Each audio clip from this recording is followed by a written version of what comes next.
Sedap sangat. Mi goreng basah berdaging. Kita tumiskan 2-3 biji bawang putih yang kita dah titik dan cincang halus. Kemudian saya titikkan sekali 2-3 biji ladi cili. Letakkan lebih kurang dalam 2 sudu besar cili kering yang saya dah kisar halus bersama dengan bawang dan bawang putih sekali. Letakkan garam, serbuk perasa dan juga sedikit gula.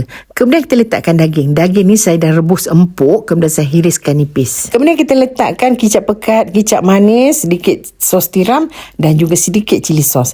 Letakkan telur, kemudian kita letakkan kita punya mi ni tadi. Mi ni naklah dibasuh bersih sebab dia ada letak kapur dan mungkin bahan pengawet. Jadi bau dia memang kurang enak. Saya masukkan dalam tapis, kemudian saya basuhkan di bawah air panas yang mengalir. Kemudian kita masukkan kucai, sawi pun boleh. Masukkan sekali toge, kacau-kacau rata. Saya suka letakkan tomato. Jadi saya letakkan tomato, kemudian bila dah siap kacau-kacau, kita taburkan dengan bawang goreng dan sedikit lada untuk hiasan. Jika video ini bermanfaat, sila kongsikan dengan rakan-rakan yang lain. Bye!